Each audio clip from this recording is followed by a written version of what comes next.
तो फटाफट से अपनी क्लास स्टार्ट करते हैं और आज हमारा वही ट्रांजिस्टर और एम्पलीफायर का पार्ट 4, ठीक है। ट्रांजिस्टर और एम्पलीफायर का पार्ट 4 आज हम पढ़ने वाले हैं। फटाफट से सभी लोग लाइव जुड़ जाएंगे जिससे कि हम अपनी क्लास को स्टार्ट कर सकें। चलिए, और रिवीजन लगातार करते रहें। जो भी हमारे चैप्टर खत्म होते जा रहे हैं कंटिन्यूसली आप उनका रिवीजन करते रहें ताकि किसी भी तरह की आपको प्रॉब्लम ना आए, ठीक है। लगातार रिवीजन करते रहिए आप लोग।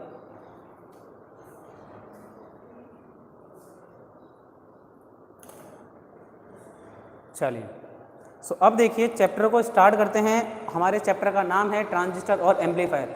अब इसमें कल तक मैंने आपको क्या पढ़ा दिया था गेन के बारे में, कि करंट गेन क्या होता है, वोल्टेज गेन क्या होता है और पावर गेन क्या होता है। करंट गेन में अल्फा और बीटा थे। अल्फा को क्या कहा जाता है, कॉमन इमीटर का, कॉमन बेस का एम्पलीफिकेशन फैक्टर, और बीटा को कॉमन इमीटर का एम्पलीफिकेशन फैक्टर कहा जाता था।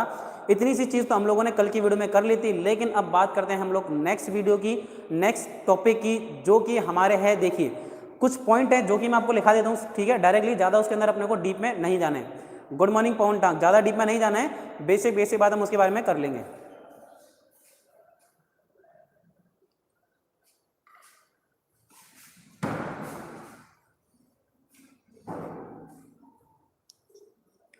ठीक है, चलिए बेसिक बात हमें देखेंगे। सबसे पहला आता है बेस इमीटर वोल्टेज, ठीक है। बेस और इमीटर वोल्टेज, तो देखो ये क्या होता है, इनपुट साइड में बेस और इमीटर के मध्य अप्लाई किया। देखो बेस इमीटर हमेशा इनपुट साइड में होगा, तो बेस और इमीटर के मध्य में अप्लाई किया गया वोल्टेज क्या कहलाता है, इनपुट बेस इमीटर वोल्टेज कहलाता है। तो ये क्या हो गया,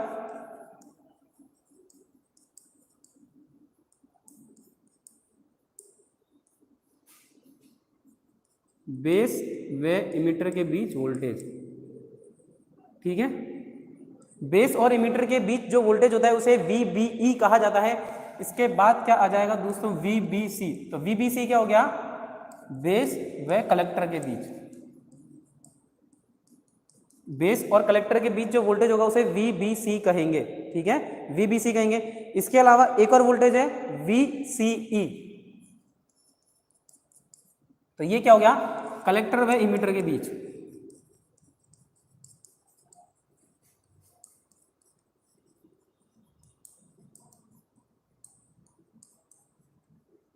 कलेक्टर और इमीटर के बीच के वोल्टेज को क्या कहा जाता है, VCE।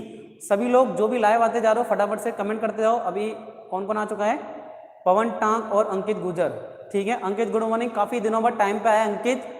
इतने दिन से कहाँ था, एक तो क्लास में बहुत ही लेट आता था, अभी तो लेट आता था, काफी दिनों बाद आया है। अंकित बता भैया कहाँ था तू। अब 3 करंट भी हैं, IC, IB और IE, ठीक है। तो देखेंगे IC क्या है, कलेक्टर करंट।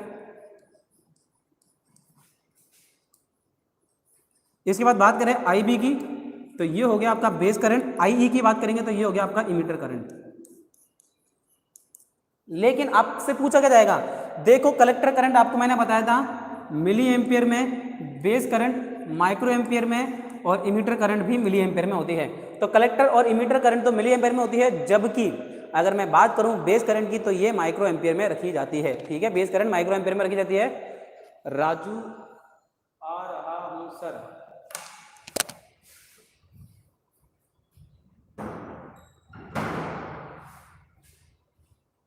क्या लिख रहे हैं भाई, राजू आ रहा हूं सर, समझ नहीं आ रहा मेरे तो कुछ भी।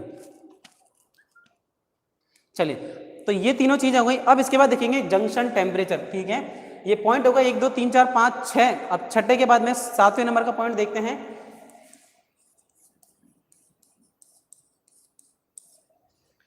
पॉइंट नंबर 7 देखेंगे, जंक्शन के बीच टेम्परेचर।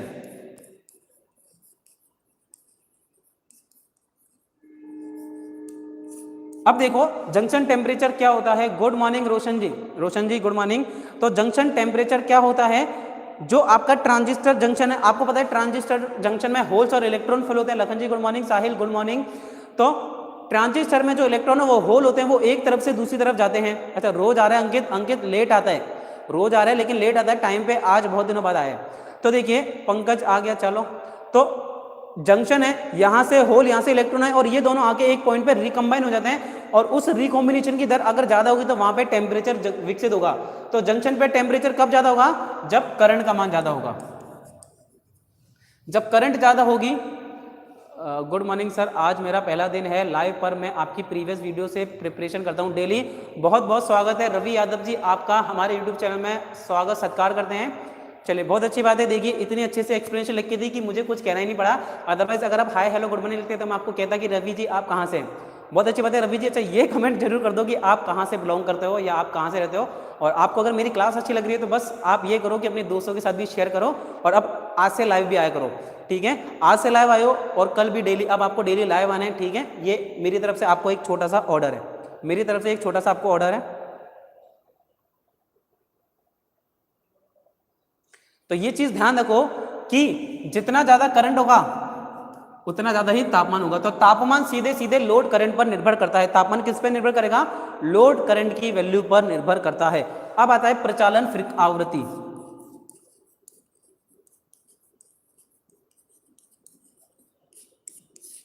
प्रचालन आवृत्ति यानी कि ऑपरेटिंग फ्रीक्वेंसी। तो हमारा ट्रांजिस्टर जिस फ्रीक्वेंसी पे काम करता है उसे क्या कहा जाता है? प्रचालन फ्रीक्वेंसी कहा जाता है, ठीक है। तो जिस फ्रीक्वेंसी पे ट्रांजिस्टर कार्य करेगा उसे प्रचालन फ्रीक्वेंसी कहते हैं। प्रचालन फ्रीक्वेंसी का मान ट्रांजिस्टर के पदार्थ की पर निर्भर करता है। तो इसकी फ्रीक्वेंसी कितनी होगी operating frequency? It's depend upon material type, कि मेरे पास कौन से टाइप का मटेरियल है। काफी सारे बच्चे ऐसे हैं जिन्होंने अभी तक भी वीडियो को लाइक नहीं करा है, तो पहले काम करो, अटेंडेंस लगाना बहुत ज्यादा जरूरी है। तो जिसने भी वीडियो को लाइक नहीं करा है, ठीक है, नाम नहीं बताऊंगा, मुझे नाम दिख रहा है यहाँ पे, लेकिन फटाफट से वीडियो को लाइक कर दो, चलो। और लाइक के नाम पे एक बच्चा कम हो चुका है हमारे पास। अब देखो, बात करेंगे एक और इंपॉर्टेंट टॉपिक है, ठीक है, लेकिन इसके अंदर अपन ज्यादा डीप में नहीं घुसेंगे। बिहार बांका जिले से हूं, पर मैं एवी मध्य प्रदेश सिरौली से हूं, सिंगरौली, ठीक है। ये सिंगरौली यहाँ पे तो नहीं है, मुरैना के आसपास। चलो, अब देखो भाई, बिहार के बच्चे बहुत आते हैं, और ये हमारे जो अजमेर राजस्थान के बच्चे हैं ना, इनको पढ़ने में आलस आता है, लेकिन बिहार के बच्चे बहुत अच्छे होते हैं। कितने सारे बच्चे हमसे बिहार से जुड़ चुके हैं।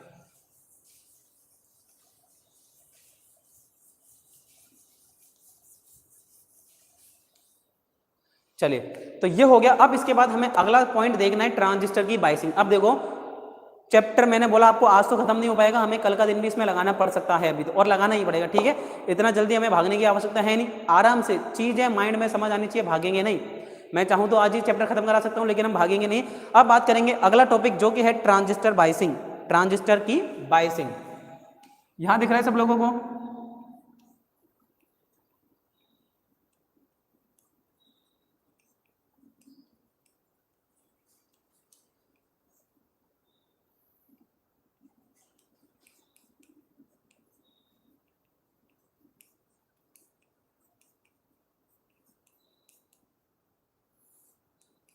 तो ये है ट्रांजिस्टर की बाइसिंग। अब सबसे पहली बात चीज आती है, भैया बाइसिंग होती क्या है?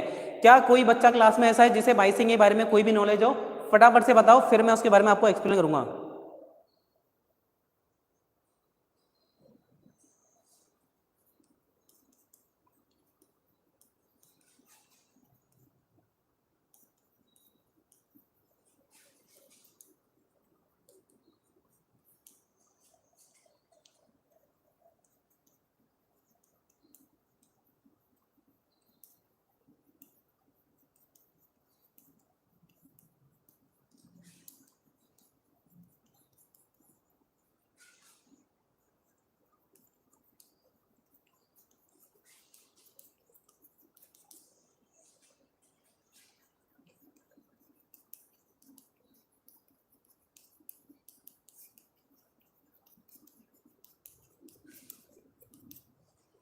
हाँ भाई, क्या किसी का कमेंट आया कि बाइसिंग क्या होती है? बाद में देख लूंगा, कोई बात नहीं पवन सर, मेरे को क्लास में जाना होगा क्योंकि, हाँ कोई बात नहीं पवन, बाद में देख लेना, ठीक है। लोकेश जी गुड मॉर्निंग। चलिए, ठीक है। अभी क्या बोर्ड पे पढ़ाता रहता हूँ तो कमेंट दिखते नहीं, फिर कमेंट ऊपर हो जाती है, तो बैक करके देखना पड़ता है कमेंट को। चलो, अब देखो बाइसिंग की क्या बात है। सबसे इंपॉर्टेंट चीज कि ट्रांजिस्टर को ऑपरेट कराने के लिए, अगर हमें मेरे ट्रांजिस्टर को ऑपरेट कराना है तो उसके जो सिरे हैं, पॉइंट है, उस पर मुझे डीसी सप्लाई देनी पड़ेगी। तो उस डीसी सप्लाई को प्रदान करने के लिए, यानी कि डीसी वोल्टेज प्रदान करना है, डीसी वोल्टेज ट्रांजिस्टर को ऑपरेट कराने के लिए वोल्टेज को फॉरवर्ड एंड रिवर्स में बिना बायस करते हैं। बिल्कुल सही बात है। तो ट्रांजिस्टर को फॉरवर्ड या रिवर्स में बाइसिंग की जाती है, और इसी बाइसिंग को क्या कहा, इसी कनेक्शन को जो हम डीसी सप्लाई देते हैं, व्हाट इज बाइसिंग? तो कनेक्शन पर, ट्रांजिस्टर के सिरों पर जो डीसी सप्लाई देने के लिए वायरिंग की जाती है, कनेक्शन किए जाते हैं, उसे ही क्या कहते हैं? बाइसिंग कहा जाता है। अब बायसिंग अलग अलग की जाती है और वो किस बेस पे की जाती है वो हम लोग देखेंगे, लेकिन उससे पहले देखेंगे कि बायसिंग किस तरह से देना है, तो वो उसकी परिस्थितियों पर निर्भर करता है। ठीक है, बायस वोल्टेज का मान, एक चीज और ध्यान रखेंगे,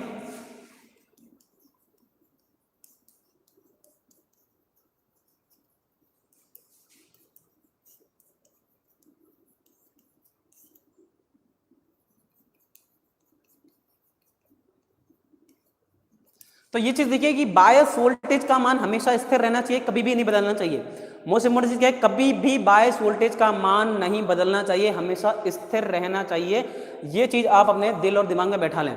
देखो यही तो चीज है कि ये पूरी डेफिनेशन पढ़ ले, लेकिन लास्ट में कोने में एक छोटी सी लाइन लिखी थी जिसका नाम था कि बायस वोल्टेज का मान स्थिर रहना है, और वही हम लोग ध्यान नहीं देंगे। जबकि इंपॉर्टेंट लाइन क्या है, यही है कि बायसिंग में बायस वोल्टेज का मान स्थिर रहना चाहिए, कभी भी बदलना नहीं चाहिए। आई होप ये चीज आप लोगों को क्लियर होगी। क्या क्लियर है? चलिए अब हम लोग आगे बढ़ेंगे कि बायसिंग क्यों करनी चाहिए। अगर ये चीज नहीं होगी, देखो अगर बायस वोल्टेज का मान स्थिर नहीं होगा तो क्या क्या दोष उत्पन्न हो सकते हैं, कि बायसिंग को प्रॉपर ना होने की वजह से क्या क्या दोष उत्पन्न हो सकते हैं। जैसे हम एसी सप्लाई देते हैं और वो डीसी में चेंज करता है। Good morning Neelam ji. चलिए तो देखिए, ट्रांजिस्टर की दक्षता पूर्वक कार्य नहीं करता है।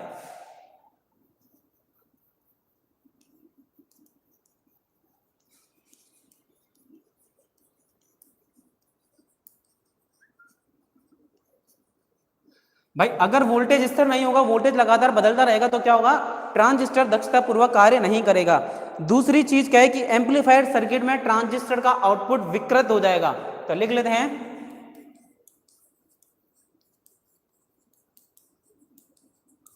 आउटपुट विकृत हो जाएगा। तो इसीलिए ट्रांजिस्टर की बायसिंग करते समय वोल्टेज का कांस्टेंट होना कितना ज्यादा जरूरी है, ये आप लोग अब समझ गए होंगे कि बायसिंग करते वक्त ट्रांजिस्टर का कांस्टेंट होना कितना जरूरी है वोल्टेज का, ये आप लोग समझ गए। इतना अगर आप सब लोगों को क्लियर है तो अब हम इसके टाइप्स के बारे में पढ़ेंगे और बायसिंग में कितने मोड्स होते हैं वो हमें देखना है। इसके नोट्स तैयार करते रहना ऑफलाइन क्लास में, ठीक है। बाद में जब लाइव क्लास के बाद में या जैसे भी कर रहे हो आप लोग लगातार नोट्स तैयार करते रहो। मोस्ट इंपोर्टेंट चीज है, पढ़ लिया पढ़ा लिया ठीक है, बाद में देख लिया, लेकिन ये जो नोट्स है काम आएंगे, अदरवाइज बार बार वीडियो को देखते रहो। सो मेरी राय यही है कि आप लोग लगातार नोट्स को तैयार करते रहिए, ठीक है। अब देखेंगे ट्रांजिस्टर बायसिंग के मोड।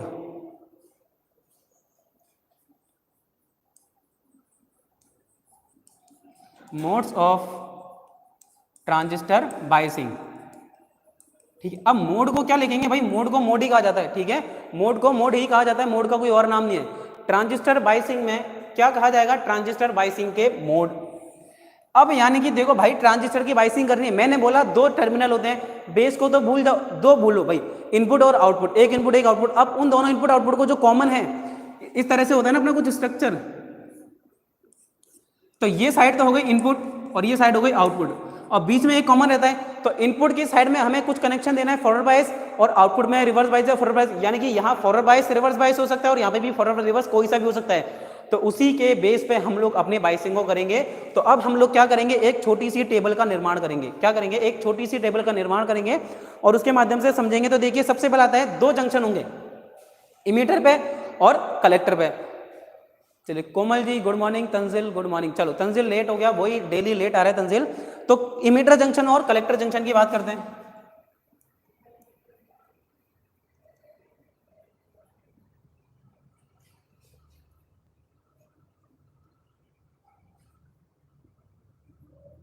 मीटर जंक्शन हो गया, कलेक्टर जंक्शन हो गया, इसके बाद मोड कौन सा काम करेगा, ठीक है, मोड कौन सा काम करेगा और उपयोग क्या होगा।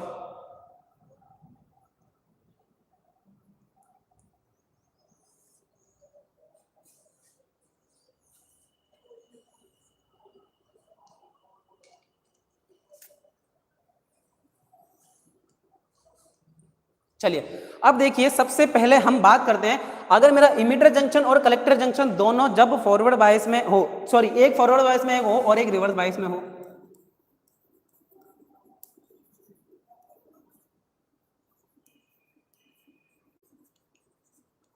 देखो एक इनपुट साइड तो फॉरवर्ड बायस में और आउटपुट साइड अगर रिवर्स बायस में, तो उस कंडीशन में जो आपका ऑपरेटिंग मोड होगा वो कहलाएगा एक्टिव, ठीक है। एक्टिव रीजन के अंदर काम करेगा। किस रीजन में काम करेगा, एक्टिव रीजन में काम करेगा और इस समय ये एज अ एम्पलीफायर।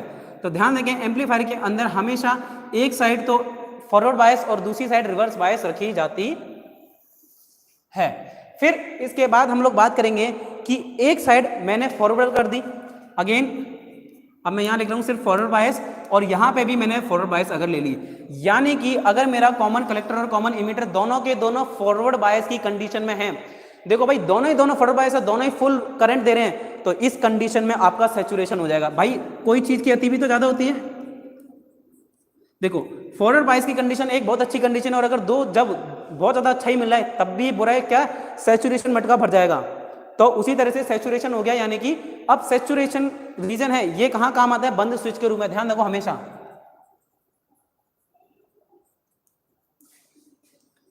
सबसे इंपॉर्टेंट चीज मैं पढ़ा रहा हूं इस साइड में कि आपसे पूछेगा बताइए ट्रांजिस्टर एम्पलीफायर के रूप में कब प्रयोग किया जाता है, फॉरवर्ड फॉरवर्ड में, रिवर्स रिवर्स में, फॉरवर्ड रिवर्स में या रिवर्स फॉरवर्ड में। तो अब आप क्या टिक करोगे, फॉरवर्ड रिवर्स में।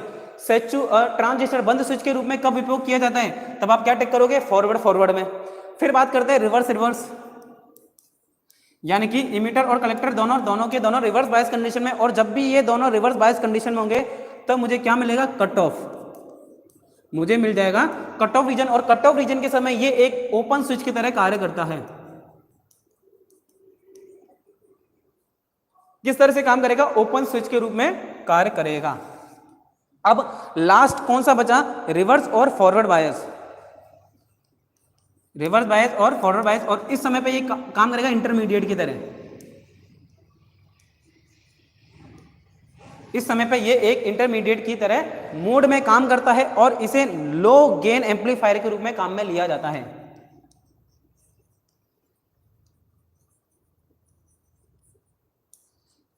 ठीक है, लेकिन आप लोग एक चीज समझे कि हमारे लिए इंपॉर्टेंट क्या है। तो देखो दोस्तों 1, 2 और 3 मैं कहूंगा ये है मोस्ट इंपॉर्टेंट। ठीक है, most important IMP, most important यानी कि आईएमपी है ये सब। और आईएमपी का मतलब क्या है कि इसको मन लगाकर पढ़ना। आईएमपी का मीनिंग क्या है, इसको मन लगा के पढ़ना, क्योंकि यही आपके एग्जाम में पूछा जाएगा।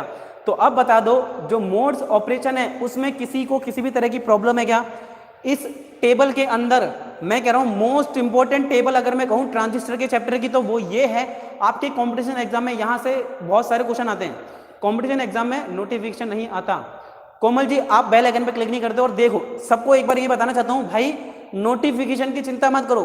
अगर मेरी क्लास 10 बजे से लेकर 10 बज के 5 मिनट तक स्टार्ट नहीं होती है तो फिर समझ लो क्लास स्टार्ट नहीं है। तो आप डायरेक्ट चैनल पे आया करो, रोजाना आप चैनल पे आओ, चैनल पे रिफ्रेश करो, आपको मिल जाएगा। ऐसा बहुत ही रेयर केस में होता है। और जिस दिन मैं क्लास नहीं लेता तो उस दिन काफी लगे जानते हैं, काफी जो लोग जानते हैं कि मैं जरूर पोस्ट डालता हूं कि आज क्लास नहीं हो पाएगी। ठीक है, क्योंकि मुझे पता है मैंने बच्चों को बोल रखा है कि संडे हो मंडे हो मैं डेली क्लास लूंगा, कोई भी फेस्टिवल हो तब भी मैं क्लास लूंगा। तो जिस दिन मेरी क्लास नहीं होती मैं आपको आगे होकर मना कर देता हूं कि आज क्लास नहीं है। ठीक है, तो नीलम जी आप नोटिफिकेशन का वेट मत किया कीजिए, तो आप तो डायरेक्ट क्लास में आ जाए कीजिए।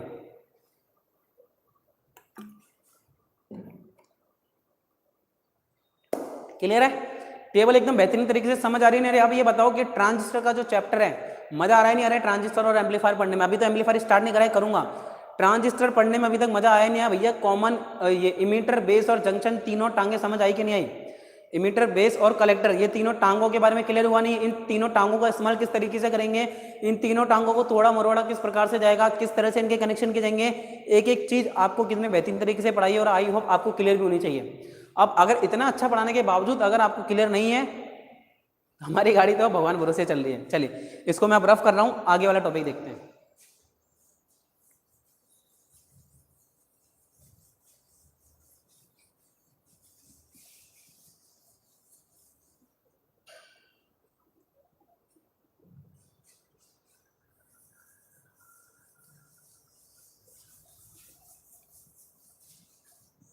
चलिए अब अगला हमारा टॉपिक है बाइसिंग के मेथड, कि बाइसिंग के मेथड क्या क्या होते हैं।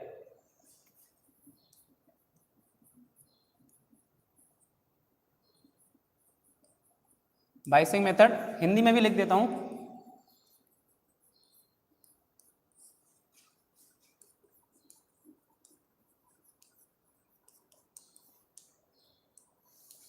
बाइसिंग की विधियां हिंदी में भी लिख देता हूं मैं, बाइसिंग की विधियां। अब ये बाइसिंग की विधियां क्या होती हैं, कैसे काम करती है, ये सारी चीजें आपको टू द पॉइंट समझनी पड़ेगी।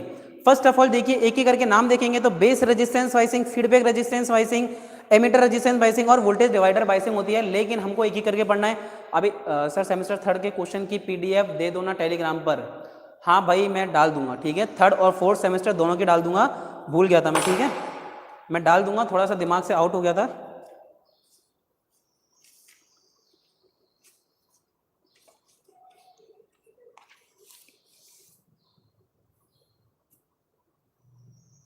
चलो कल टाइम पे अपलोड कर दो, आज जब भी मिला मुझे एक बार व्हाट्सएप पे मैसेज और कर देना, ठीक है, भूल जाते हैं, छोटा सा दिमाग है अब, ठीक है। अब तुम लोग काजू कतली बेचते हैं, उन्हें कि काजू बादाम खा के मेरा नॉलेज बढ़ते रहे हैं, सब लोग पास हो गए और अभी तक काजू कतली खिलाई नहीं किसी ने मेरे को। अपलोड कर दूंगा, कोई बात नहीं, ठीक है, चिंता मत करो। सबसे पहले हम लोग देखेंगे ट्रांजिस्टर बायसिंग के मेथड में फर्स्ट नंबर पर आएगा आपका बेस रेजिस्टेंस बायसिंग।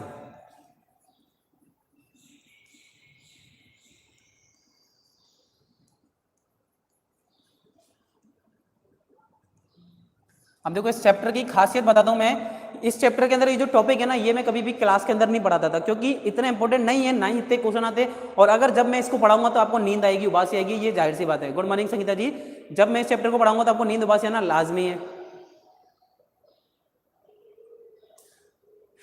क्या भाई कमेंट क्या आई, मेरे को समझ नहीं आया किसने क्या कमेंट करी है। सर इलेक्ट्रॉनिक मैकेनिक का थर्ड और फोर्थ सेमेस्टर का चैप्टर नहीं समझ आता और कब करेंगे? तो इलेक्ट्रॉनिक का थर्ड और फोर्थ चैप्टर का नाम तो बताइए आप मुझे कोमल जी। बेसिक इलेक्ट्रॉनिक्स हो चुका है, ट्रांजिस्टर एम्पलीफायर में करा रहा हूँ, आप मुझे चैप्टर का नाम बताइए तो मैं चैप्टर करा दूंगा। दिनेश आर्या जी गुड मॉर्निंग, स्वागत सत्कार अभिनंदन करते हैं आपका हमारे यूट्यूब चैनल में। चलिए अब देखो बेस रेजिस्टेंस बाइसिंग, अब मैं बाइसिंग कराऊंगा, आपको डायग्राम बनाऊंगा तो अपने सब आवाज आएगा, ठीक है। अभी मैं एक डायग्राम तो बना के बताऊंगा, सीधी सी बात है भाई, एक डायग्राम तो बताना पड़ेगा, लेकिन आप लोग देखना और समझने की कोशिश करना कि ये चीजें क्या होती हैं। देखो फर्स्ट ऑफ ऑल अपन क्या करो, एक ट्रांजिस्टर बना लो, ठीक है, ये ट्रांजिस्टर बना लिया। अब अपने को इसके इनपुट और आउटपुट साइड में क्या करना है, बाइसिंग देनी है, इसके इनपुट और आउटपुट साइड में हमें बाइसिंग देनी है। तो देखो किस तरह से बाइसिंग दी जाती है। ये सबसे पहले इसमें एक हमने क्या करा, रेजिस्टेंस को कनेक्ट कर दिया, एक रेजिस्टेंस यहाँ पे कनेक्ट हो जाएगा, एक रेजिस्टेंस यहाँ कनेक्ट हो गया, ठीक है, और फिर इसके बाद में अपन को यहाँ पे एक कैपेसिटर भी कनेक्ट करना पड़ेगा, कैपेसिटर कनेक्ट करा। अब इन सब को मिला दो, ये हो गया आपका इनपुट साइड, ठीक है, और साथ ही साथ यहाँ पे भी एक कैपेसिटर लगा दो, इनपुट और ये हो गया हमारा आउटपुट। अब ये जो कैपेसिटर है, इन कैपेसिटर के अपने अपने नाम है, एक तो हो गया C1 और ये हो गया आपका C2, ये आपका हो गया बेस कलेक्टर और ये हो गया आपका इमीटर। अब अगर भैया हमारे डोरीलाल जी अभी क्लास में नहीं है, वरना वो कहते कि सर ये कौन सा इमीटर है, PNP या NPN, तो मैंने लगा दिया एरो बाहर की तरफ। अब आप बता देना कि ये PNP या NPN है, ये PNP है या NPN है। अब आप कमेंट करके बताओगे मुझे, ठीक है, मैं नहीं बताऊंगा कि ये एरो बाहर है तो ये NPN है या PNPN है, सब लोग कमेंट करके बताएंगे। Radio wave propagation and antennas और रेडियो रिसीवर एंड ट्रांसमीटर वो भी बहुत है। देखिए केशव गुड मॉर्निंग, हाँ डोरीलाल जी, देखो जब मैंने नाम लिया तब डोरीलाल जी आए हैं। चलिए NPN वेरी गुड। तो मेरी बात सुनिए कोमल जी, ये जो चैप्टर है ना रेडियो एंटीना, ये है इलेक्ट्रॉनिक्स के चैप्टर, ठीक है, बिल्कुल ट्रेड ही अलग हो गई। तो ये तो मैं करा तो दूंगा, देखो आप अगर बोलोगे तो आप मुझसे अलग से कांटेक्ट कर लेना, मैं करा दूंगा, लेकिन इसको कराने के लिए एक मेरी शर्त है, आपके पास मिनिमम 10 स्टूडेंट होने चाहिए। आपके पास अगर 10 स्टूडेंट है जो कि ये चैप्टर पढ़ना चाहते हैं तभी पढ़ाऊंगा, क्योंकि आप देखिए इलेक्ट्रॉनिक्स के आप एकमात्र स्टूडेंट हो मेरे पास। अच्छा कोई बात नहीं डोरीलाल जी, आपको लिंक नहीं मिला तो आप देखिए कोमल जी, आप इकलौते स्टूडेंट हो इलेक्ट्रॉनिक्स के, और एक स्टूडेंट के लिए क्लास लेना पॉसिबल नहीं हुआ था, आप समझिए। तो अगर आपके पास 8 से 10 स्टूडेंट होते हैं जो कि मेरे से ये चैप्टर पढ़ना चाहते हैं, तब मैं आपको डेफिनेटली ये चैप्टर पढ़ा दूंगा, बट आपके पास स्टूडेंट होने चाहिए, ठीक है। कंडीशन क्या है कि आपके पास स्टूडेंट होने चाहिए, मैं तो आपको पढ़ा दूंगा। क्लियर है, समझ आएगा कोमल जी। चलिए अब हम लोग आगे देखते हैं। तो ये देखिए कुछ स्ट्रक्चर होता है बाइसिंग का। अब आप बोलोगे सर बहुत ही बढ़िया डायग्राम आपने बना दिया है, ठीक है, डायग्राम में तो किसी भी तरह की कोई कमी नहीं लग रही, अच्छी बात है भाई, डायग्राम बहुत अच्छा बनाया है, तारीफ कर रहे हो मेरी, तो उसके लिए सभी का बहुत बहुत आभार और बहुत बहुत धन्यवाद। लेकिन अब इस डायग्राम में क्या चीज है वो हमें समझना जरूरी है। तो देखिए क्या होता है कि इस विधि में डीसी सोर्स से, देखो ये डायग्राम है, आप इसमें क्या करेंगे, डीसी सोर्स से एक उच्च मान का रेजिस्टेंस RB, देखो यहाँ पे आपका क्या है, ये डीसी सोर्स है, वहां से एक हाई वैल्यू का रेजिस्टेंस, तो यहाँ देखो आप ये कह सकते हो कि आरबी की वैल्यू क्या होती है, हाई होती है। आरबी जो रेजिस्टेंस है, बेस रेजिस्टेंस है, इसकी वैल्यू हाई रखी जाती है, कनेक्ट किया जाता है, और कलेक्टर सर्किट में लो मान। अब देखो कलेक्टर सर्किट में लो वैल्यू का लोड रेजिस्टेंस कनेक्ट किया जाता है, जो कि वोल्टेज ड्रॉप तथा लोड रेजिस्टेंस का कार्य करता है। तो ये लोड रेजिस्टेंस का कार्य तो करेगा ही करेगा, लेकिन इसके साथ साथ ये वोल्टेज ड्रॉप का काम भी करता है। वोल्टेज ड्रॉप यानी कि जो वोल्टेज होता है उसमें से कुछ वोल्टेज को घटा देना, वो होता है वोल्टेज ड्रॉप का कार्य भी करता है। तो इस सर्किट में कॉमन इमीटर को अर्थ कर दिया गया है, तो देखो कॉमन इमीटर को अर्थ कर दिया गया है, और ये सर्किट लीनियर एम्प्लीफिकेशन के लिए उपयोग है। तो इसके एप्लीकेशन देख लो भाई।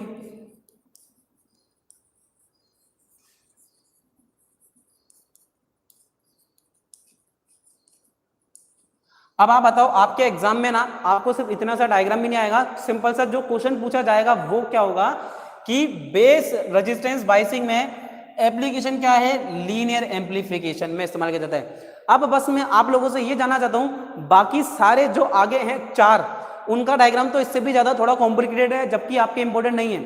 अब आप लोग कमेंट करके बोलो कि कंप्लीट पढ़ाऊं, या जो टू द पॉइंट बात आपके एग्जाम में पूछी जाएगी, हेडिंग लिखूंगा हर एक की, और जो उसके अंदर खास बात है वो आपको पढ़ाऊं।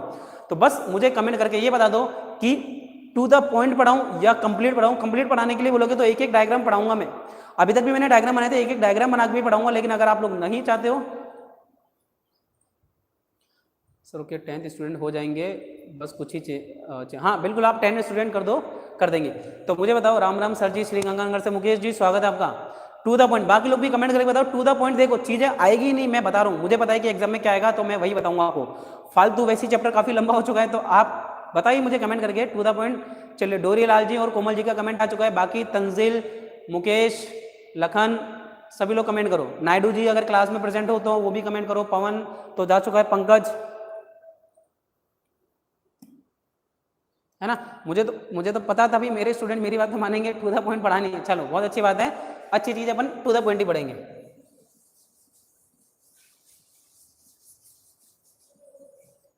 चलो तो टू द पॉइंट में सबसे पहली चीज आती है क्या कि बेस रेजिस्टेंस बाइसिंग कहां पे इस्तेमाल होता है, लीनियर एम्प्लीफिकेशन में। लिख लो,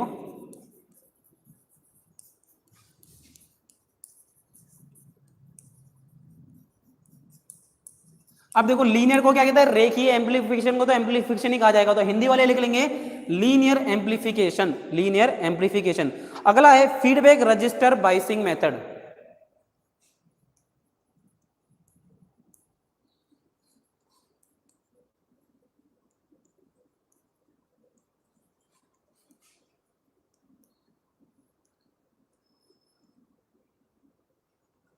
अगला नाम क्या है, फीडबैक रजिस्टर बाइसिंग मेथड। तो इसमें कोई खास चीज इंप्लीमेंट नहीं है, बस ये जो बेस रेजिस्टेंस बाइसिंग है उसका ही एक उन्नत रूप होता है, और इसमें जो बेस बाइसिंग रेजिस्टेंस आरबी का एक सिरा डायरेक्ट कलेक्टर से जोड़ दिया जाता है। बेस रेजिस्टेंस आरबी का पॉइंट जो पहले कलेक्टर से नहीं जोड़ा था, अब उसे डायरेक्टली कलेक्टर से जोड़ दिया गया।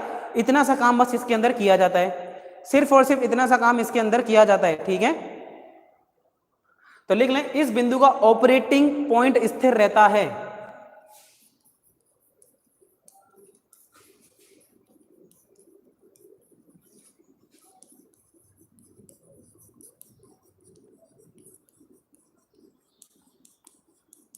इसका ऑपरेटिंग पॉइंट क्या रहता है, स्थिर रहता है। तीसरे नंबर पे है अमीटर रजिस्टर बाइसिंग मेथड, ठीक है, ammeter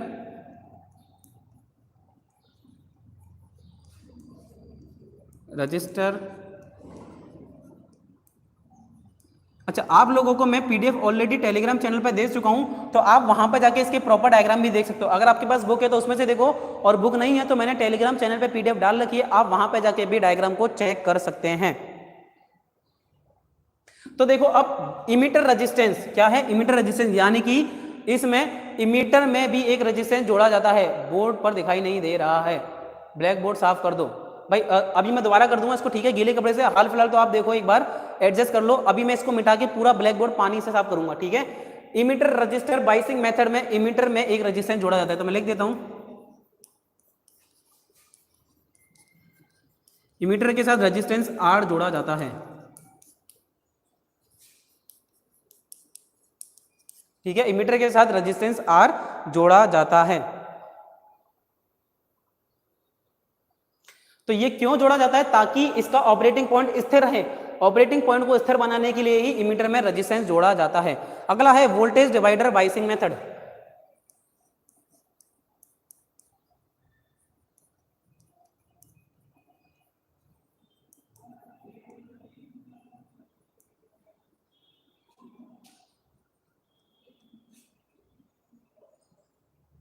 voltage divider biasing method के अंदर जो हमें मेन इंपॉर्टेंट चीज देखनी है कि ये सर्वाधिक प्रयोग में ली जाने वाली विधि है।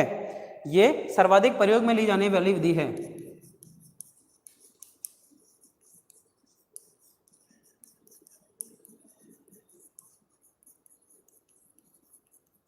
ये सर्वाधिक प्रयोग की जाने वाली विधियों में से एक विधि है फर्स्ट ऑफ ऑल, और यह फॉरवर्ड बाइसिंग कलेक्टर करंट में होने वाली आकस्मिक परिवर्तनों से अपरिवर्तित रहती है।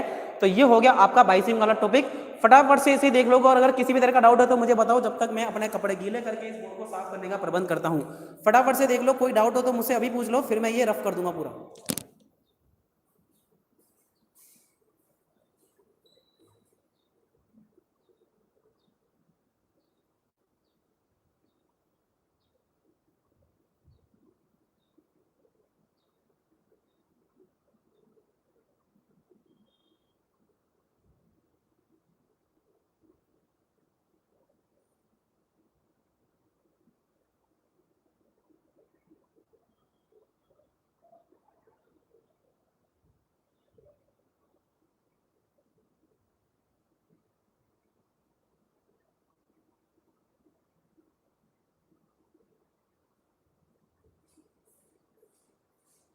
चलो अब मैं इसको रफ कर देता हूँ, ठीक है, किसी को किसी भी तरह की प्रॉब्लम नहीं है तो रफ कर देते हैं इसको।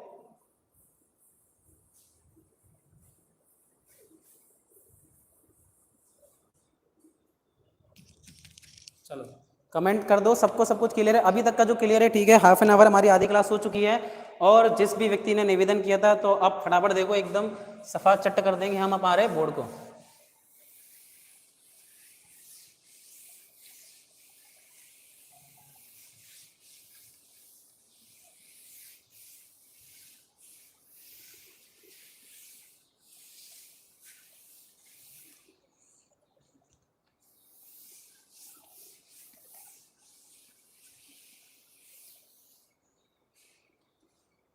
चलिए अब एकदम क्लियर और साफ हो चुका है, ठीक है, एकदम क्लियर कट और साफ हो चुका है। सर व्हाइट बोर्ड सही था।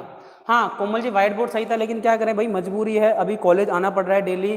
और नहीं, व्हाइट ब्लैक बोर्ड भी अच्छा है क्योंकि मेरे पे अलग अलग प्रकार की चौक है, तो उन चौक से बहुत अच्छे से मैं डायग्राम बना सकता हूँ, स्पेस मुझे यहाँ पे ज़्यादा मिल जाता है। तो ब्लैक बोर्ड भी अच्छा है, ऐसी कोई बात नहीं है। देखो हमें तो पढ़ना है, चाहे व्हाइट बोर्ड मिले चाहे ब्लैक बोर्ड मिले, हमें तो किससे मतलब है? मुझे आपसे मतलब है और आपको मुझसे मतलब है।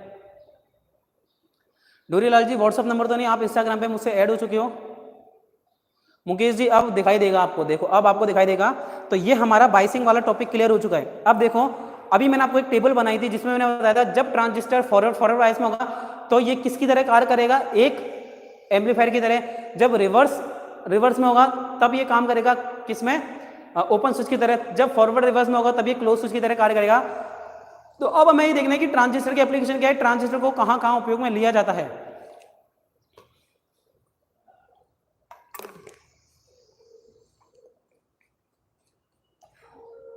कॉलेज अभी नहीं खोल पाएंगे, कॉलेज तो आप भूल जाओ।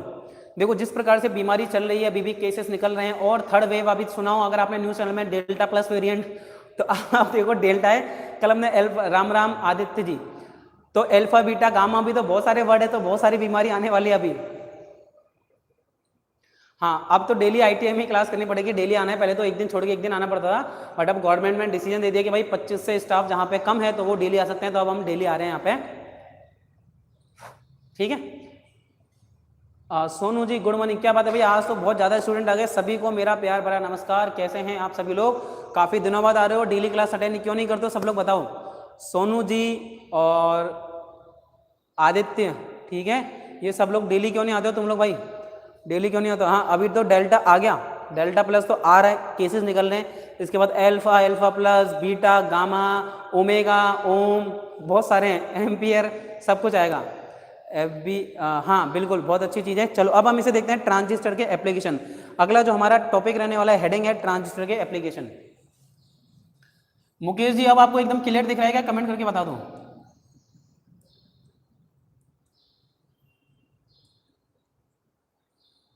भाई सबको व्हाइट बोर्ड एकदम क्लियर दिख रहा है क्या?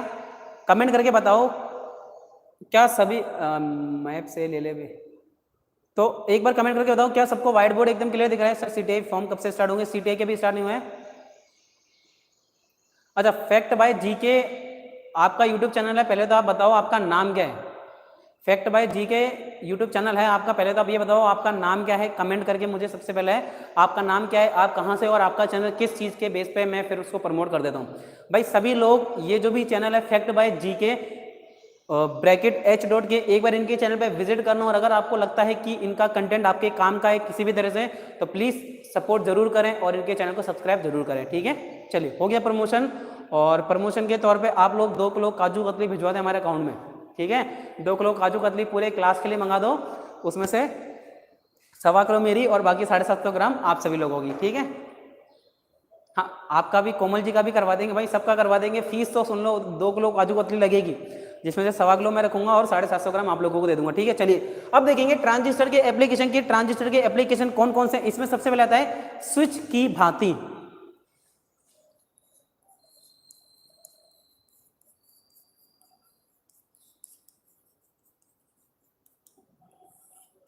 अब स्विच की भांति तो 2 तरह से होता है। स्विच की भांति, स्विच की भांति भी 2 तरह से होगा। ठीक है, हाँ भाई क्या कह रहे हो? गलत बात,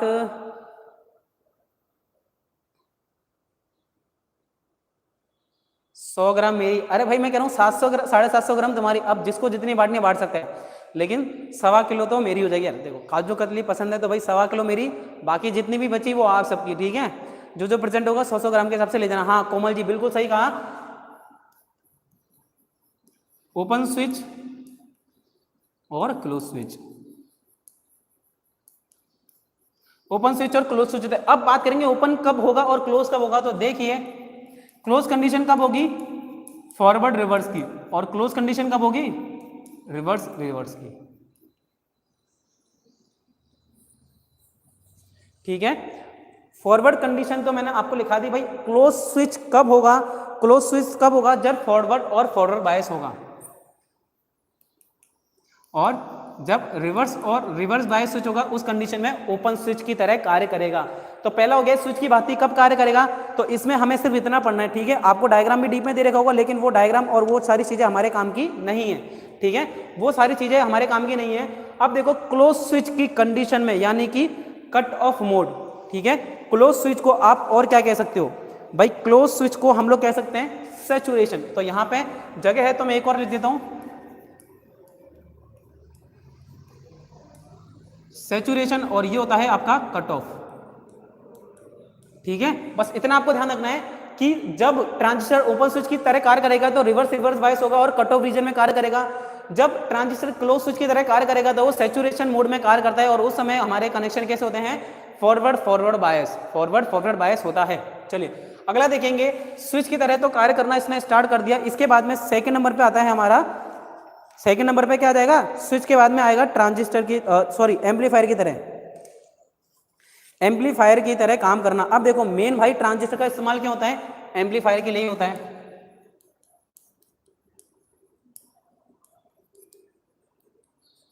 भाई ट्रांजिस्टर का मेन काम क्या है? एम्पलीफाई करना, सिग्नल को लो वोल्टेज से सीधे के सीधे हाई वोल्टेज पे सिग्नल को पहुंचाने के लिए ही इसे एक एम्पलीफायर की तरह काम में लिया जाता है। तो अब इसको एम्पलीफायर कैसे किया जाता है, क्यों किया जाता है और कब किया जाता है, उससे हमें मतलब नहीं है। हम लोगों को क्या समझना है? इनपुट पर लो सिग्नल देकर आउटपुट पर हाई सिग्नल प्राप्त किया जाता है। तो इनपुट पर लो सिग्नल देकर आउटपुट पर हाई सिग्नल प्राप्त किया जाता है, उसे ही क्या कहा जाता है? एम्पलीफायर कहा जाता है। अब अलग अलग तरह से ट्रांजिस्टर को जोड़ा जाता है, और वो क्या है कैसे, उससे हमें ज्यादा कोई खास मतलब नहीं होना चाहिए। देखो काफी सारा है इसके अंदर, रेजिस्टेंस जोड़े जाएंगे, कैपेसिटर जोड़े जाएंगे। डीप में मुझे नहीं जाना क्योंकि इसके बाद टॉपिक आ रहे हैं तो वहां मैं डीप में जाऊंगा, तो इसलिए अभी मैं ट्रांजिस्टर को एम्पलीफायर की तरह काम में कैसे लेते हैं वो बात नहीं करूंगा। अगली बात करेंगे वोल्टेज रेगुलेटर की तरह।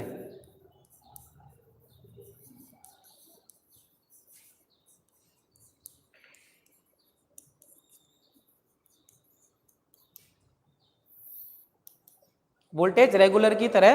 तो वोल्टेज रेगुलर की तरह इसको इस्तेमाल करने का एकमात्र वजह क्या है कि इनपुट वोल्टेज कम होने पर भी आउटपुट वोल्टेज कांस्टेंट रहती है।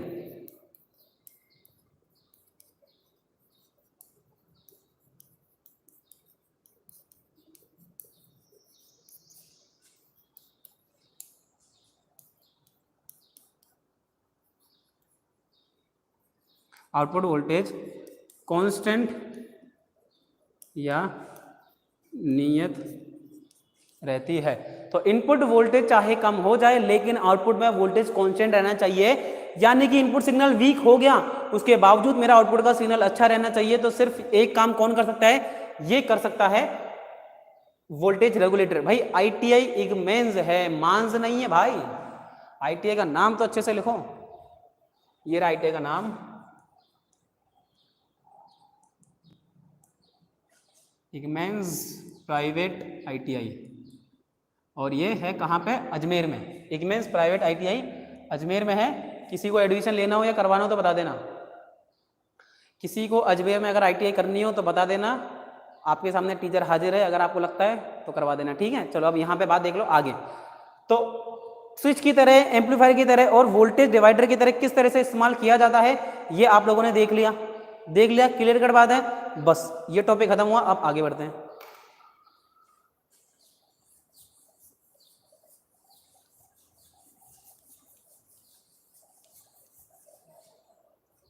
चलो फटाफट से फिर से एक बार गीला कपड़ा।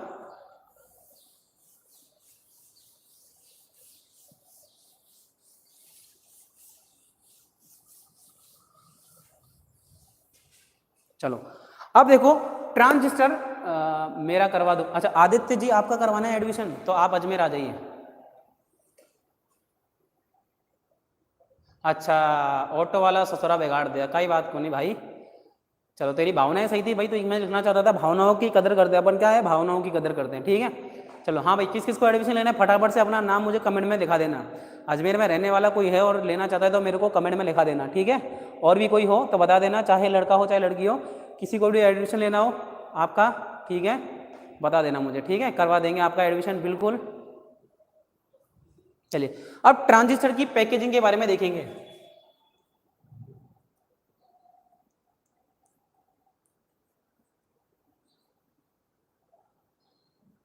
यानी कि ट्रांजिस्टर किस किस शेप और साइज में हमारे पास उपलब्ध हैं। तो देखो ट्रांजिस्टर के अवयवों को किस प्रकार के खोल में बिठाया जाता है, उसकी पैकेजिंग की जाती है, उस आधार पर ट्रांजिस्टर की पैकेजिंग कहते हैं। और ये निम्नलिखित प्रकार से की जाएगी। पहला होता है प्लास्टिक में, उसके बाद सिरेमिक, उसके बाद धात्विक यानी कि मेटल, और उसके बाद पावर ट्रांजिस्टर पैकेजिंग। सर आप राजस्थानी लैंग्वेज में नहीं पढ़ाते?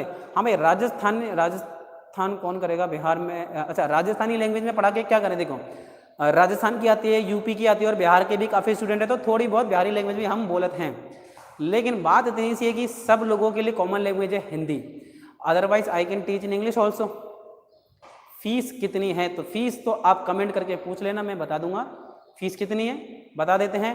देखो क्या है कि मैंने इसके अलावा एक अलग वीडियो बना रखी है कि बात करते हैं आईटीआई का माहौल। कई आईटीआई आपने देखी होगी ना, रेगुलर कॉलेज आना है, बस कभी जाओ अटेंडेंस लगा के आ जाओ, आप 20-20 हज़ार फीस देते हो। लेकिन यहाँ पे आपको प्रैक्टिकल अच्छे से सिखाया जाता है, काम सिखाया जाता है। तो यहाँ की फीस है 30,000 रुपये।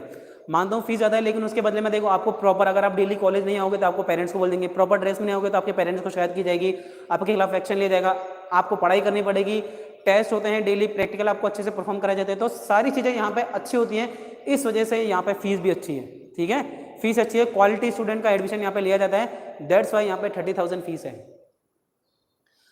अलग अलग जगह, हर जगह का गवर्नमेंट बेकार नहीं होता, कहीं कहीं पे ठीक भी होता है, बट ज़्यादातर गवर्नमेंट टीचर पढ़ाना कम चाहते हैं, तो वो है। बट कोई बात नहीं, आपके पास अभिषेक जैन सर हैं तो दबा के पढ़ो। चलो अब देखो यहाँ पे ट्रांजिस्टर की पैकेजिंग में सबसे पहला आता है प्लास्टिक की पैकेजिंग। सबसे पहला टॉपिक क्या आएगा, प्लास्टिक पैकेजिंग।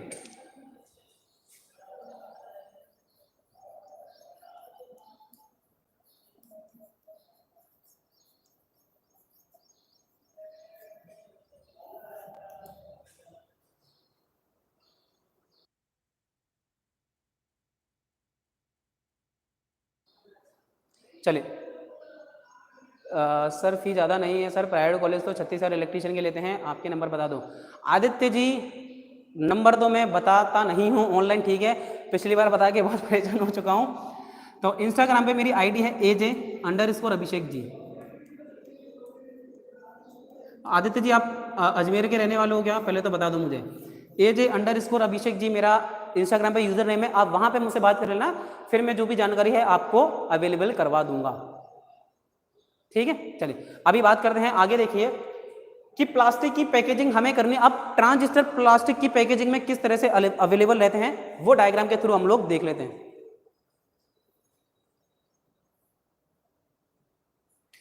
ट्रांजिस्टर की प्लास्टिक अगर पैकेजिंग हमें करनी है,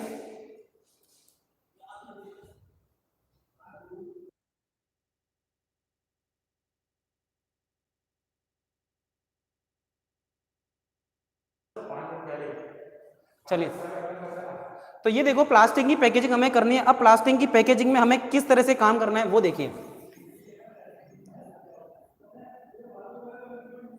ठीक है, इस तरह का कुछ है। अब इसी के अंदर क्या इस तरह से बना दिया जाता है और यहाँ पे अपने को 3 टांगे प्रोवाइड हो जाती है। अब 3 टांगों के नाम क्या है कमेंट करके बताओ, कमेंट करके मुझे तीनों टांगों के निकनेम बताओ। ठीक है, ABCD के फॉर्म में तीनों जो ट्रांजिस्टर के अंदर टर्मिनल होते हैं उनके नाम फटाफट से मुझे कमेंट करके बता दो आप लोग।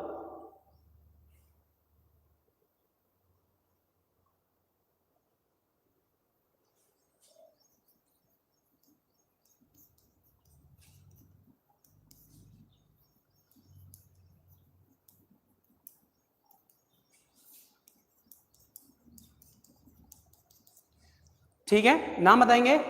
BEC, very good. ABC नहीं दिखा रहा, मुझे नाम बताओ। कलेक्टर, इमीटर, बेस, इनको अल्फाबेटिकली क्या कहा जाता है? तो देखो सबसे पहले अगर प्लास्टिक पैकेजिंग है तो इसका खोल षटभुजाकार होता है, ये देख रहे हैं 1 2 3 4 5 और 6 साइड षटभुजाकार होता है। मोस्ट इंपोर्टेंट चीज आपको ध्यान रखना है, प्लास्टिक पैकेजिंग षटभुजाकार होती है।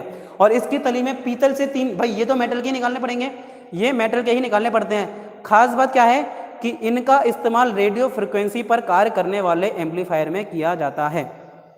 क्या? RF क्या है?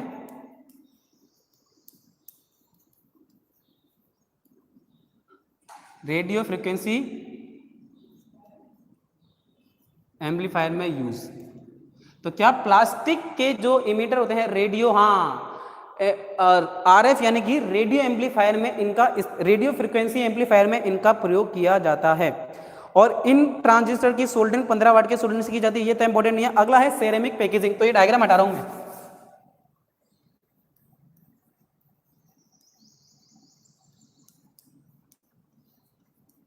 सिरेमिक पैकिंग, सिरेमिक को हिंदी में भी लिख देता हूं मैं। अब सिरेमिक के मटेरियल से इसकी पैकिंग की जाती है, तो ये चीनी मिट्टी का बना होता है और चित्र में इसका डायग्राम मैं आपको दिखा देता हूं।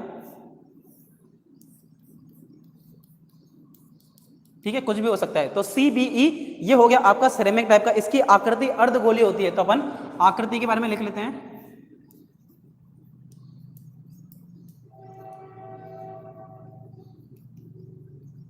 यानी कि सिरेमिक टाइप की आकृति अर्धगोलीय है। एड्रेस क्या है आईटी का? आदित्य जी मैंने आपको बताया ना, अभी अपन पढ़ लेते हैं। इंस्टाग्राम की आईडी दे दी, आप मुझे वहां मैसेज कर देना, फिर अपन बाकी बातें कर लेंगे। ठीक है, चलिए अभी यहाँ देखिए कि CBE यानी कि सिरेमिक की पैकेजिंग अर्धगोलीय होती है, सबसे इंपॉर्टेंट चीज।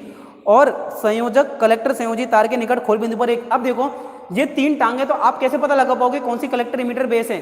तो किसी भी एक टांग के पास एक नाम अंकित किया जाता है। ध्यान रखो, ये सिर्फ दिमाग में ध्यान रखना है कि किसी भी एक टांग पर एक चिन्ह दे दिया जाता है या एक नाम अंकित कर दिया जाता है, जिससे कि क्या हो, ट्रांजिस्टर को पहचानने में सहायक हो कि भाई कौन सा पॉइंट क्या है।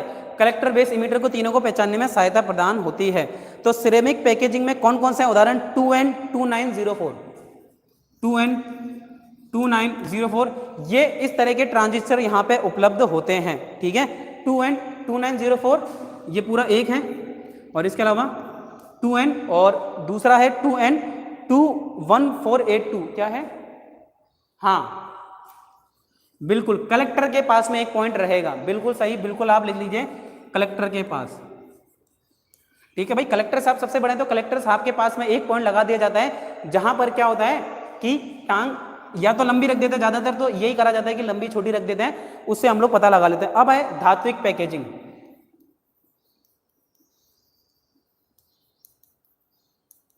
और धात्विक को क्या कहेंगे? मेटेलिक। ठीक है, फिर से इस डायग्राम को हटा देते हैं हम लोग।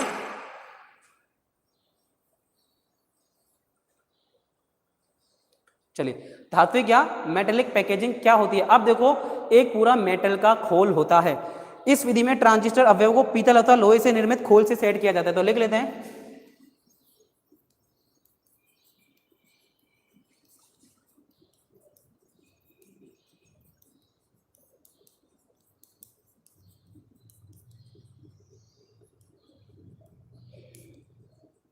तो या तो पीतल या फिर लोहे से निर्मित खोल में रखा जाता है। किसे रखा जाता है? मेटेलिक के अंदर आपसे पूछ लेगा कौन से मटेरियल का इस्तेमाल किया जाता है, तो आप लोग क्या टिक करोगे? वेरी गुड, नाम बहुत ही अच्छा, बहुत ही बढ़िया। किताब से बहुत ही शानदार को भी मारे भैया, किताब से मैं पढ़ा रहा हूँ उसे पढ़ लो, ठीक है। एडवांस बच्चों, बहुत ज़्यादा होशियार हो गए तुम, मेरा असर आ गया तुम्हारे। सब मेरे साथ में रह के इतने माइंडेड हो गए, इतने ज़्यादा होशियार हो गए, क्या करें। तुम्हारे लिए एक अवार्ड रखना पड़ेगा मुझे, अवार्ड फंक्शन। चलो अब इसका डायग्राम देख लो, दिख रहा है डायग्राम? ठीक है, डायग्राम फटाफट से देख लेते हैं।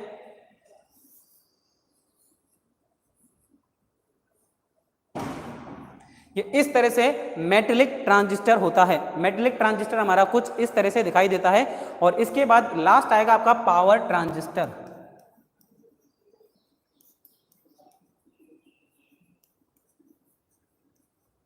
लास्ट हमारा टॉपिक क्या है? Power transistor. तो देखिए पावर ट्रांजिस्टर क्या है, ये इस विधि में ट्रांजिस्टर अवयवों को पीतल अथवा लोहे से निर्मित एक मोटे परत वाले खोल में सेट तो कर दिया, लगभग होता तो कुछ इस तरह का है, लेकिन इसके चारों तरफ क्या एक और लेयर बना दी जाती है, यानी कि इसे एक खोल में और फिट कर दिया जाता है। ये एक पत्ती के ऊपर सेट किया जाता है। सर ई सब इंपॉर्टेंट है क्या? BC107 IC पर मैं बार बार कंफ्यूज नहीं, इतने नाम आपको याद नहीं करने, ठीक है, नाम आपको इतने याद नहीं करने, ध्यान रखें। नाम तो क्वेश्चन कौन से पढ़ने हैं वो मैं आपको याद कराऊंगा, ठीक है, चिंता मत करो। क्वेश्चन कैसे पूछा जाता है वो मैं आपको बताता हूँ कि भाई ये चीज़ ऐसे पूछी जाएगी, वो मैं आपको याद करवाऊंगा, ठीक है। इसकी इतनी आप लोग टेंशन ना लें। इसे नट बोल्ट की सहायता से इस पेज के ऊपर कस दिया जाता है, ध्यान रखें। इसे कसने के लिए हम लोग नट बोल्ट का इस्तेमाल करते हैं। अब इसके ऊपर ये जो खोल चढ़ाया जाता है, ये ट्रांजिस्टर के साथ साथ उष्मा विकिरण यानी कि जो हीट है उसको एब्जॉर्ब करने का कार्य भी करता है। ये सारी चीजें आप लोग स्वयं याद रखेंगे, ये सारी चीजें आप लोग स्वयं याद करेंगे। तो ट्रांजिस्टर का खोल कलेक्टर से कनेक्ट रहता है। मेन इंपॉर्टेंट चीज, ट्रांजिस्टर का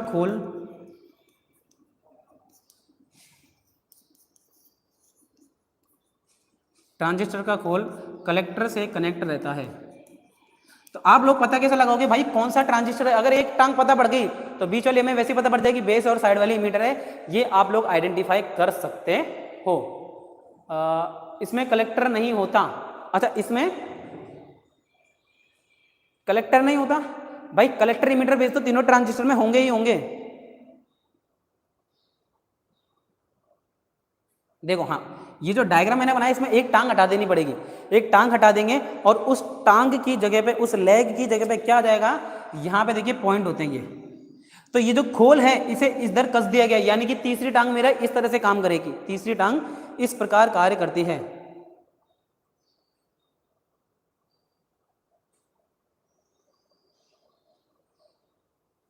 क्लियर है क्या? ये बताओ, ये टॉपिक आपको क्लियर है? ठीक है। अब इसके बाद हमारा बचता है हीट सिंकर। और हीट सिंक के बारे में मैं आपको पहले बता देता हूँ कि ट्रांजिस्टर के ऊपर एक खोल की परत चढ़ा दी जाती है जो कि हीट को एब्जॉर्ब करने का काम करता है। ये हो गया हीट सिंक। तो अभी हमारा ऑलमोस्ट 80% चैप्टर खत्म हो चुका है। अब सिर्फ और सिर्फ हमारा टॉपिक क्या रह गया? एम्पलीफायर। अब हमें एम्पलीफायर के बारे में पढ़ना है, एम्पलीफायर का क्लासिफिकेशन पढ़ना है, और ये हम लोगों को कल की पूरी क्लास लग जाएगी इसके लिए। तो कल हम एम्पलीफायर का चैप्टर पढ़ने वाले, तो वही कल सेम टाइम पे 10 बजे आएंगे। अभी क्लास में कौन कौन प्रेजेंट है फटाफट से सब लोग एक बार कमेंट करके इंडिकेट कर देंगे कि यस सर, हम सभी लोग अभी भी क्लास में हैं। कौन कौन प्रेजेंट है क्लास में फटाफट से बताओ।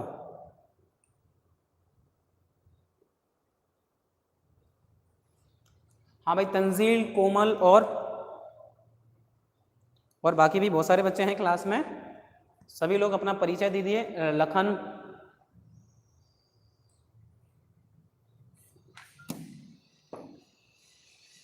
ठीक है। तो कल सेम टाइम पे आना है आपको। और क्लास अगर आपको पसंद आ रही है लगातार, तो क्लास को अपने दोस्तों के साथ शेयर करो, दबा के शेयर करो, ठीक है। लाइक रुकने नहीं चाहिए, तो है ना वो छोड़ो, वो तो बात अलग है कि जितना हो सके अपने दोस्तों के साथ शेयर करना ना भूलें। और वीडियो अच्छी लगे तो लाइक तो जरूर करके जाओ, अटेंडेंस लगाना बहुत ज़्यादा जरूरी है। सब चुप कर वीडियो देखते हैं, कमेंट नहीं करते। हाँ, कुछ बच्चे कमेंट करते हैं, कुछ नहीं करते हैं, लेकिन अपनी क्लास के जितने बच्चे हैं भैया, आप ये देखो 15 बच्चे आए, लाइक करके चले गए, तो 15 बच्चे बहुत अच्छे हैं। ये तो क्वालिटी मान, ये 15 बच्चे सारे क्या हैं, ऑल ओवर इंडिया से क्वालिटी वाले बच्चे हैं जो कि हमारे पास पढ़ने आते हैं। तो सारे बच्चे अच्छे हैं, तो आप अच्छे हो तो मैं अच्छा हूँ, और हम लोग सब अच्छी पढ़ाई कर रहे हैं। ज़्यादा भीड़ करने का मतलब नहीं है, बस 50-55 बच्चे हो जाएँ और कुछ भी नहीं चाहिए मेरे को, ठीक है। और अच्छा, इसके अलावा जिसको एडमिशन के रिगार्डिंग कोई बात करनी हो, ITI अजमेर में अगर पढ़ना चाहते हैं मुझसे ऑफलाइन, अच्छा ऑफलाइन ऐसा नहीं, कोई कोचिंग नहीं है, ठीक है, कॉलेज में अगर आप पढ़ना चाहते हो आगे, तो AJ_अभिषेक जी आप आ सकते हो, ITI बहुत अच्छी है।